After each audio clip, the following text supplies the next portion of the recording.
In Washington, D.C., American Flight 77 also headed to Los Angeles. It took off at 8:10. Of the 4 fuel-laden cross-country flights with terrorists aboard, only one remained on the ground, Flight 93. Everyone please stand. It was just a normal morning when those passengers entered onto Flight 93. Now sit down. Do you know what you just did? You just walked down the ramp of Flight 93. You walked onto the plane and took your seat. Would everyone here please fasten your seatbelts and place your seats in the original position? We are about to take off. Adjust your seatbelts. And as you are in your seat and you are getting ready for what you think is a normal and routine flight, there are 7 other people about to board the Flight 93.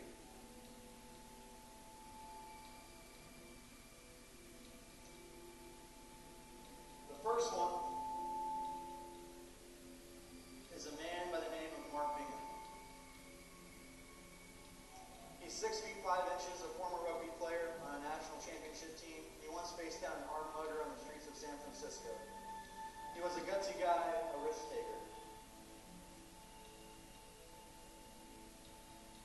Also coming on board was a man named Tom Burnett of San Ramon, California. He's the father of 3 little girls. He's an executive of a healthcare company. He's a big man who quarterbacked his high school football team. Tom was seated in first class next to Mark.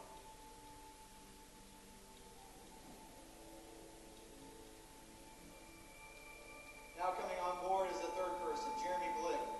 He's an NCAA judo champion, 6'1", 220 pounds. Next on board is Lou Knack. He's 5'11", 210 pounds, a stock fireman. Next on board is Rich Gattigo. He's now coming on board. He is an ex-law enforcement officer who is trained in hard combat. Linda Grumland is a brave American coming on board. She's a lawyer and a brown belt in karate.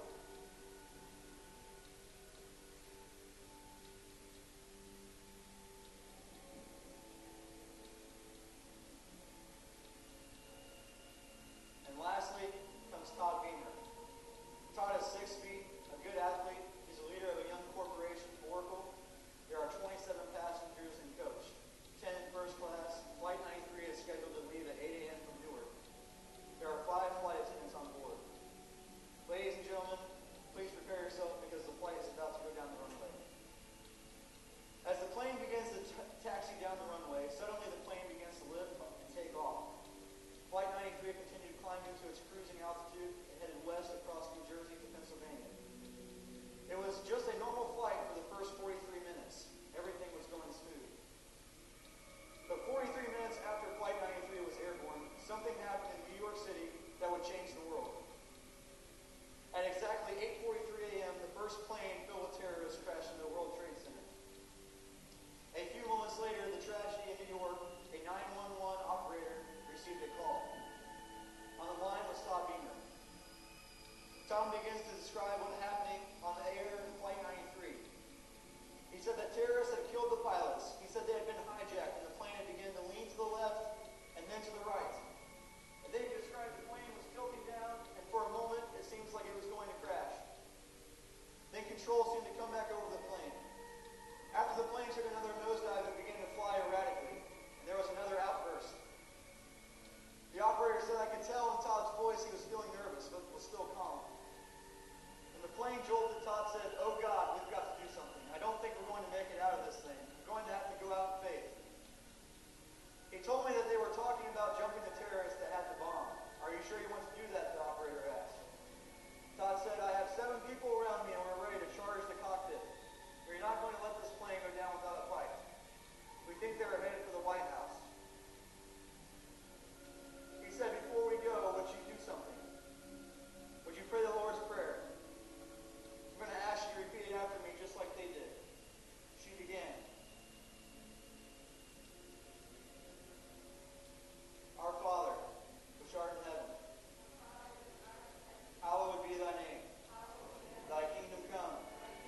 jump over the seats to get as much manpower to the front as possible. All of a sudden, all around the plane is filled with screams of commotion. Flight attendant Sandy Bradshaw is on the phone with her husband, Phil. She says, "I have to go, baby. Tell the children I love them."